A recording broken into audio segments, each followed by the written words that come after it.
Le petit chaperon rouge. Le petit chaperon rouge rend visite à sa grand-mère.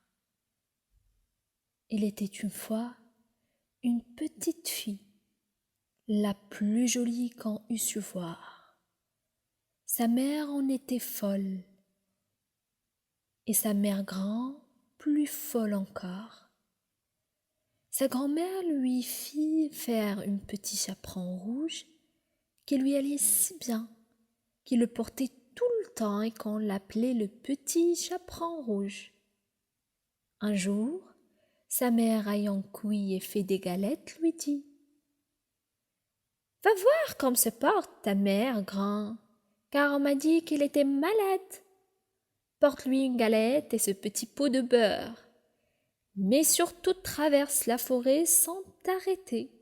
Reste sur le grand chemin, le plus court, et ne parle à personne. » Le petit chaperon rouge partit aussitôt pour aller chez sa mère grand, qui demeurait dans un autre village.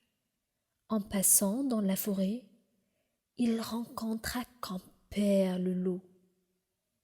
Le loup avait bien envie de la manger, mais il n'osa, à cause des bûcherons qui étaient dans la forêt. Il lui demanda où elle allait. Hélas, le petit chaperon rouge oublia les conseils de prudence de sa mère.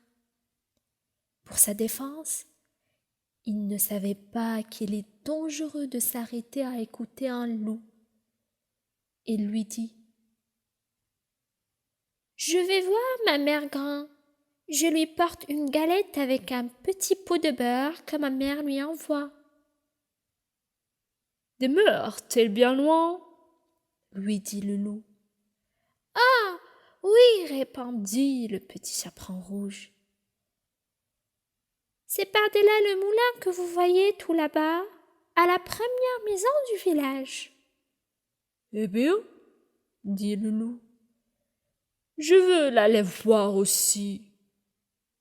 Je prends ce chemin-ci et toi par ce chemin-là, et nous verrons qui arrivera le premier. » Le loup se mit à courir de toute sa force par le chemin qui était le plus court, et la petite fille s'en alla par le chemin le plus long, s'amusant à cueillir des noisettes, à courir après des papillons et à faire des bouquets des petites fleurs qu'il rencontrait.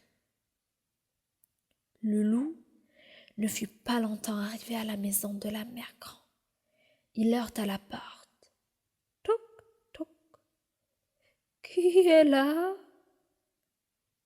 C'est votre fille, le petit chaperon rouge, dit le loup en contrefaisant sa voix.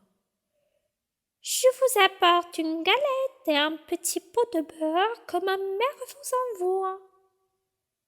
La bonne mère grand, qui était dans son lit, car un peu malade, lui cria « Tire la chevillette, la bobinette, chéra !»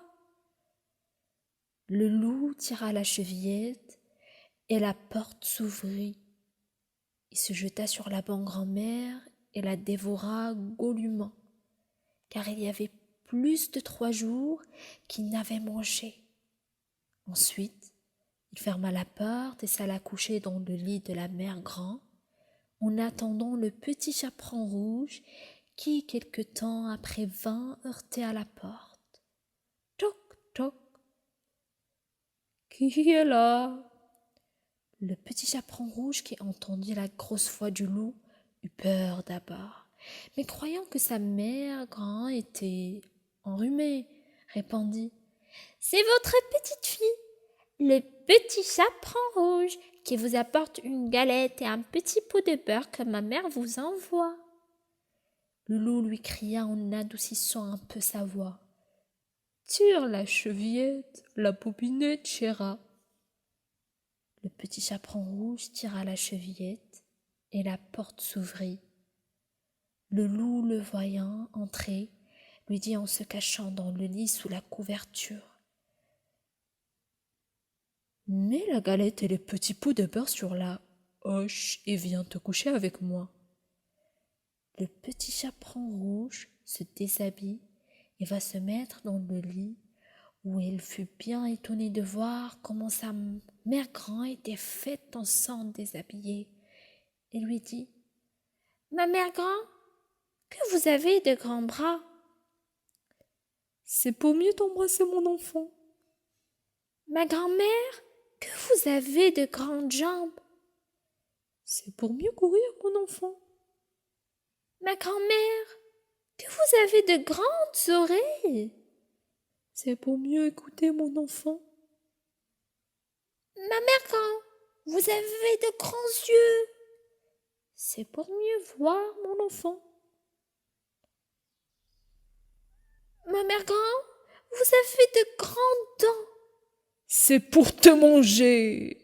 En disant ces mots, le méchant loup se jeta sur le petit chaperon rouge et la mangea.